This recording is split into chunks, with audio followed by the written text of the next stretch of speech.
E aí, gurizada, como que tá? Beleza?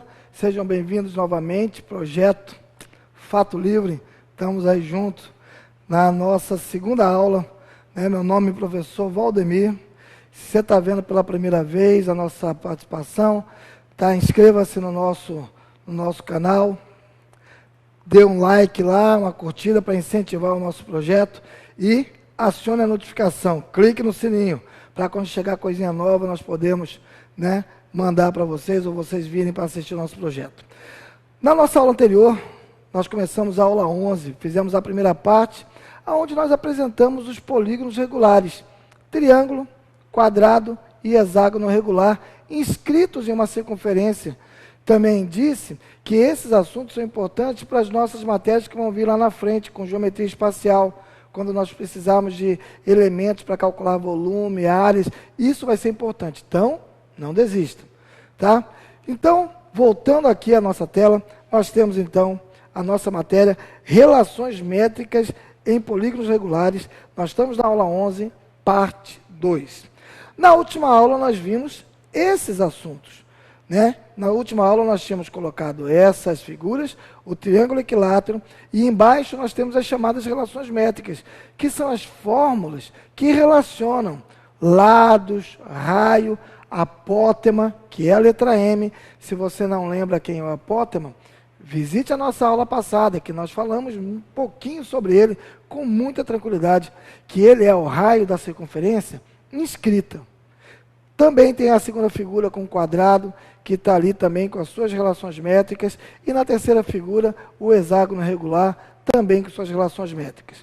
É importante lembrar que esses assuntos, eles trabalham aqui nessas figuras com as circunferências circunscritas, fora, as maiores, aonde essas figuras, triângulo, equilátero, quadrado e o hexágono regular, estão inscritos dentro delas. Cuidado com esses termos, tá? A circunferência está circunscrita, está do lado externo, envolvendo de fora.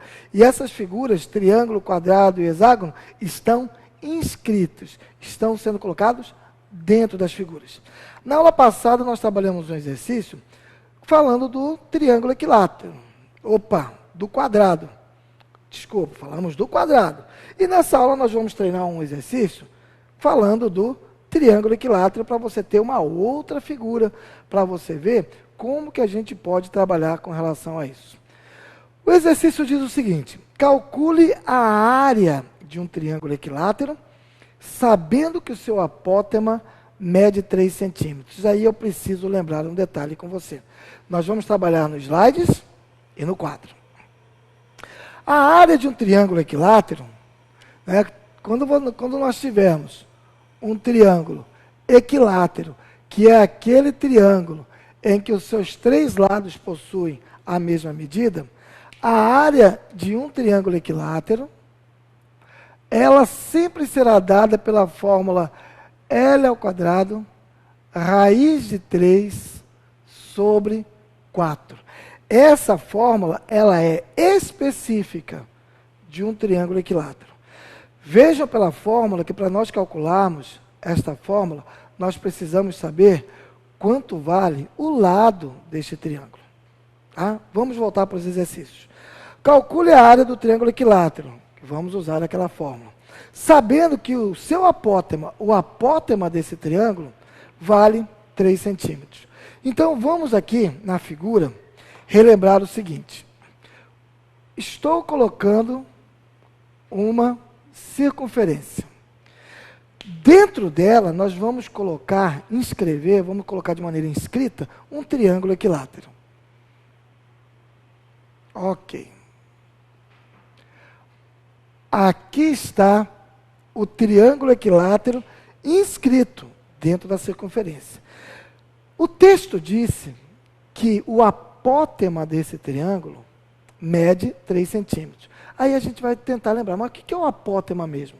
Para nós lembrarmos o que é o apótema, nós temos que, bem aqui, eu vou relembrar bem tranquilo, uma circunferência pequenininha, vermelha, dentro do triângulo. Apótema do triângulo é o raio dessa circunferência pequenininha, que eu desenhei de vermelho. Então, este aqui, ó, marcando o centro. Esse centro é de que circunferência? Das duas, tá? O apótema é o raio da circunferência pequenininha, tá bom? Vou tirar, porque eu coloquei aqui só para você lembrar quem é o apótema. Ele disse que esse apótema, ele vale 3 centímetros. Então, nós temos essa situação. Poxa, Valdemir, é muita informação. Realmente é muita informação. Mas essa muita informação, todo mundo tem que saber. Ela é difícil para você e é difícil para todo mundo. Então, vai saber o conteúdo aquele aluno, aquela aluna que treinar mais, que fizer mais exercícios para gravar esse conteúdo. Nós temos uma regra no triângulo equilátero, que ela é determinada por um assunto chamado baricentro. Baricentro. Você vai ver esse conteúdo nas aulas do professor Antônio Generoso, que está gravado também no projeto Fato Livre. Esse assunto que nós também temos nas relações métricas, lá nas nossas fórmulas, relações métricas, ele fala sobre este raio. Aqui, ó, este azul é o raio da circunferência. E você veja, lá embaixo da figura, na terceira fórmula, nós temos esta relação, que o apótema M, que é esse 3 aqui, ele vale a metade do raio. Essa é uma das relações métricas que temos estabelecido no triângulo equilátero. Ele me falou que o apótema vale 3.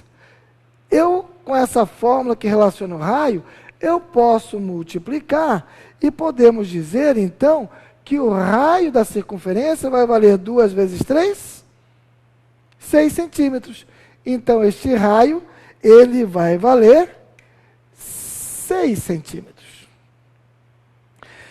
Então, nós temos esta situação, aqui, ó, valendo 3, aqui valendo 6.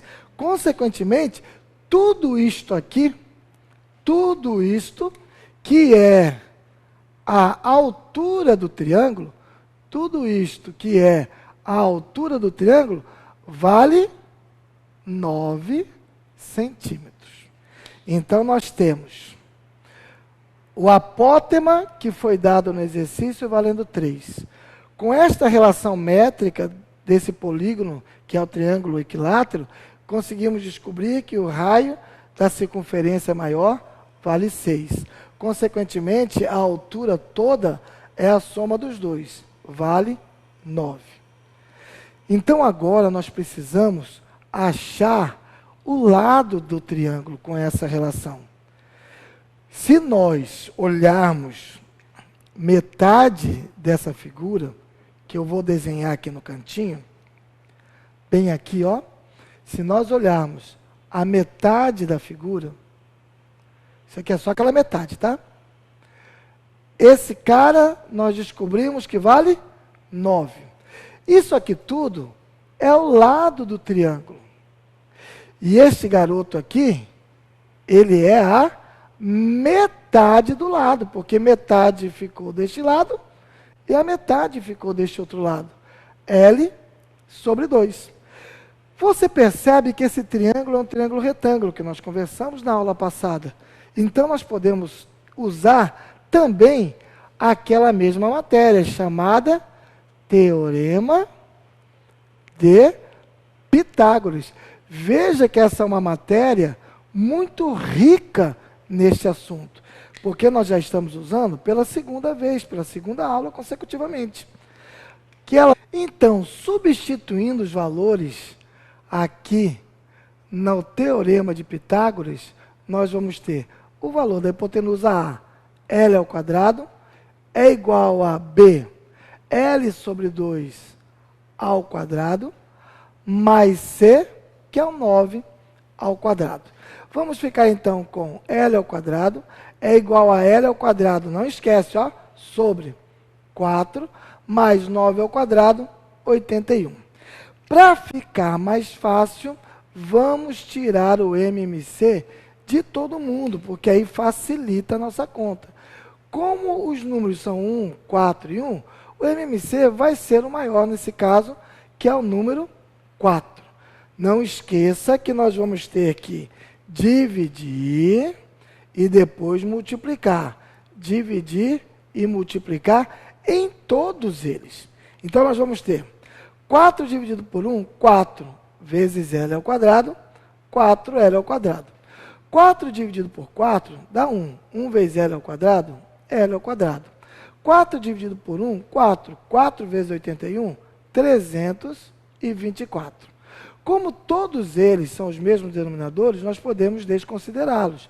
E ficar assim, 4L ao quadrado menos L ao quadrado é igual a 324. Então, 3L ao quadrado é igual a 324. E agora nós vamos pegar o 324 e dividir por 3. 324 dividido por 3 vai ficar L ao quadrado é igual a 108. E, para encerrarmos, vamos tirar a raiz quadrada de 108. Tá bom? Eu já tinha te dito que nós podemos fazer assim, ó. L é igual a 108, é a mesma coisa que 36 vezes 3. E raiz de 36 é 6. 3 não tem. Então, L vai valer 6 raiz de 3 centímetros. Você percebeu que, em relação a essa aula, mexer com triângulo já foi mais tenso do que mexer com quadrado? Porque o triângulo realmente lhe dá mais trabalho que o quadrado. O quadrado dos 3, ele é o mais tranquilo. E nós não terminamos o assunto. Porque agora que eu descobri o lado, eu vou ter que voltar e achar a área desse triângulo. Mas agora nós vamos achar a área sabendo que o valor do lado é 6 raiz de 3. Então vai ficar 6 raiz de 3 elevado ao quadrado, vezes aquela outra raiz de 3, e tudo isso sobre 4. Não esqueça que esta potência vai pertencer aos dois. Então, 6 ao quadrado, 36, vezes raiz de 3 ao quadrado dá raiz de 9. E raiz de 9 vale 3. Vezes aquela raiz de 3 que está lá fora. Tudo isso dividido pelo número 4. 36 dividido por 4 vai dar 9. Então, vai ficar 9 vezes 3 vezes a raiz de 3. E isso, multiplicando 9 vezes 3, 27 raiz de 3 centímetros quadrados, nos levando, então, para a alternativa letra C. Eu procurei fazer este exercício, por ele ser mais difícil, de duas maneiras diferentes. Uma maneira eu fiz aqui com você no quadro, tá? Que é valorizando o Teorema de Pitágoras, que é uma fórmula muito utilizada, então muita gente grava ela com muita facilidade. A outra maneira eu coloquei aqui para vocês, tá? Uma outra maneira para vocês poderem dar uma trabalhada junto com ela, mais resumida no slide. Crianças, eu quero deixar aquele grande abraço para vocês. Curtam a nossa página, siga aí, tá? A página aí no Facebook da Fato, né? Aí curta, dê o likezinho e acione a notificação. Essa aula foi dividida em 3 etapas. Nós vamos ter mais um encontro para nós fecharmos esse assunto. Te aguardo na próxima aula. Um grande abraço do tio Val.